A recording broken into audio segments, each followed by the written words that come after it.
Baiklah, saya Zikri Napsi, BP 1910833016. Saya akan menjelaskan sedikit apa itu feminisme dan tujuan dari feminisme itu sendiri.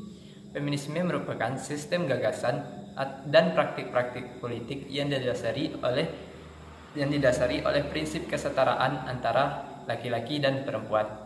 Yang mana tujuan dari feminisme itu sendiri yaitu bertujuan untuk membuat perubahan akan ketidakadilan sosial, yang mana laki-laki dan perempuan itu sejatinya memiliki hak yang sama. Assalamualaikum warahmatullahi wabarakatuh. Perkenalkan, nama saya Nisa Yuliani dengan BP 1910831030. Saya akan menjelaskan sedikit tentang feminisme. Feminisme memiliki prinsip dasar atau ciri-ciri. Yang pertama, memperjuangkan kesetaraan. Yang kedua, memperluas pilihan individu. Yang ketiga, menghapus stratifikasi gender. Yang keempat, mengakhiri kekerasan seksual. Yang kelima, mendukung kebebasan seksual. Jenis-jenis feminisme. Yang pertama, feminisme liberal. Feminisme liberal adalah feminisme yang menganut paham liberalisme, yaitu mementingkan kebebasan. Ini menyatakan semua manusia, laki-laki dan perempuan diciptakan seimbang, serasi, dan mestinya tidak terjadi penindasan antara satu dengan yang lain. Gerakan feminisme liberal ini lebih memfokuskan terhadap perjuangan kaum perempuan untuk mendapatkan pendidikan yang sama dengan laki-laki. Yang kedua, feminisme sosialis. Feminisme sosialis memiliki tujuan yaitu untuk menghapus sistem kepemilikan dalam struktur sosial. Yang ketiga, feminisme radikal. Feminisme ini lebih berfokus untuk memperjuangkan hak perempuan dalam aspek biologis. Namun dalam perkembangannya, feminisme ini menjadi ekstrem. Mereka mulai memusatkan perhatian hanya pada perempuan. Laki-laki dianggap tidak memberi kontribusi positif. Mulai muncul anggapan bahwa perempuan harusnya bisa melakukan apapun sesuai kehendak mereka. Sekian dan Berikutnya adalah ekologisme. Ekologisme merupakan ideologi politik yang berdasar pada elemen dan manusia. Semua yang menyusun ekosistem yang patut menjadi bahan pertimbangan dalam kehidupan manusia. Dan hal ini harus diletakkan pada sistem sosial ekonomi. Saya Bintang Alvinto, nomor BP 1910833006, akan menjelaskan seputar ekologisme. Ekologisme berkembang usai Perang Dingin antara Blok Barat dan Blok Timur di antara tahun 1990-an. Berdampak pada semakin merajalelanya industrialisasi yang merusak lingkungan sekitar. Ekologisme merupakan kritik terhadap industrialisasi yang saat ini semakin berlomba untuk mempercepat produksi dan meningkatkan konsumsi demi tercapainya kemakmuran. Bagi etika ekologi, dalam alam memiliki fungsi sebagai penopang kehidupan. Untuk itu, lingkungan patut dihargai dan diberlakukan dengan cara yang baik.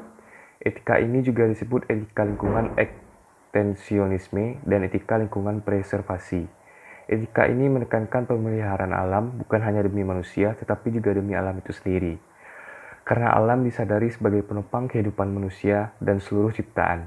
Untuk itu, manusia dipanggil untuk memelihara alam demi kepentingan bersama. Baiklah, saya Alvaro Lorisma Melben, nomor BP 1910833002 akan menjelaskan tentang pengertian multikulturalisme. Multikultural adalah istilah yang digunakan untuk menjelaskan pandangan seseorang tentang ragam kehidupan dunia ataupun kebijakan kebudayaan yang menekankan tentang penerimaan terhadap adanya keragaman yang mereka anut. Para ahli banyak menyimpulkan tentang pengertian multikulturalisme.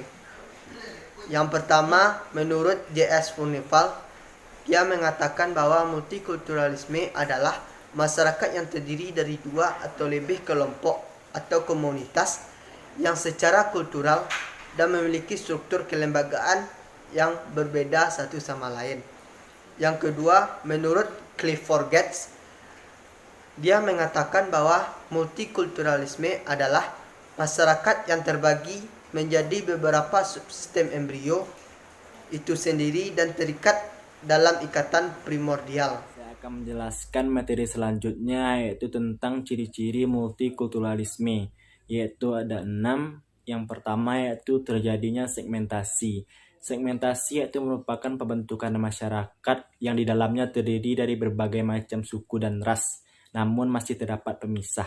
Pemisah merupakan konsep yang sering kita sebut sebagai sikap primordial. Yang kedua yaitu memiliki struktur. Dalam masyarakat majemuk, lembaga tentunya akan mengalami kesulitan dalam mengatur masyarakat. Nah, disinilah peran struktur untuk membantu lembaga dalam mengontrol dan mengatur masyarakat tersebut. Yang ketiga yaitu konsensus yang rendah. Konsensus merupakan keputusan atau pengambilan kebijakan. Dalam masyarakat majemuk tentu memiliki pendapat yang berbeda-beda. Nah, disinilah dampaknya yang terjadi yaitu kesulitan dalam mengambil keputusan atau konsensus yang rendah. Yang keempat yaitu adanya konflik. Masyarakat majemuk yang terdiri dari kebiasaan-kebiasaan yang berbeda-beda tentu berdampak kepada tingginya potensi konflik.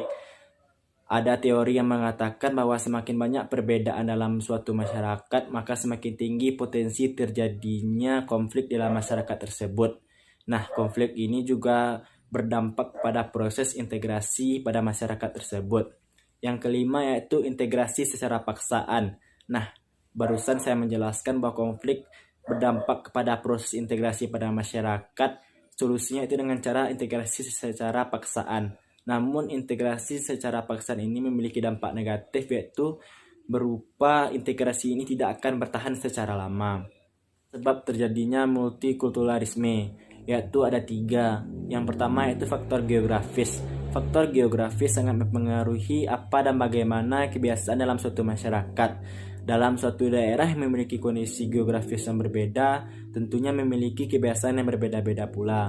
Yang kedua yaitu pengaruh budaya asing. Pengaruh budaya asing juga termasuk ke dalam sebab terjadinya multikulturalisme ini. Karena masyarakat yang sudah mengetahui kebiasaan asing tentunya akan terpengaruhi dan berkemungkinan untuk meniru kebudayaan tersebut.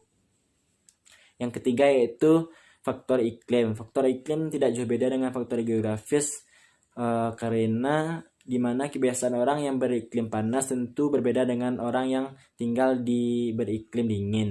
Sekian dari saya. Baiklah, saya Mustika Rami akan menjelaskan materi selanjutnya tentang bentuk-bentuk multikulturalisme. Yang pertama, isolasionis, yaitu mengacu kepada masyarakat di mana kelompok-kelompok kultural menjalankan hidup secara otonom dan terlibat dalam interaksi hanya satu sama lain. Yang kedua, akomodatif, yaitu masyarakat yang memiliki kultur dominan yang membuat penyesuaian dan akomodasi-akomodasi tertentu.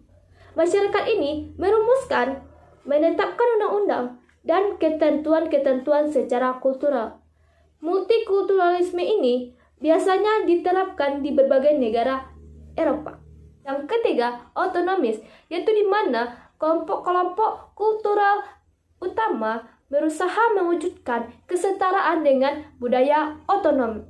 Pokok-pokok kultural ini yaitu mempertahankan cara hidup mereka yang memiliki hak yang sama dengan kelompok dominan.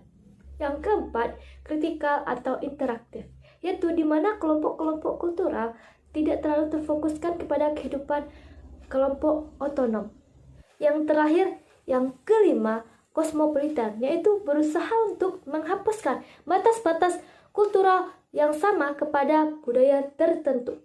Baiklah teman-teman, sekian materi dari saya.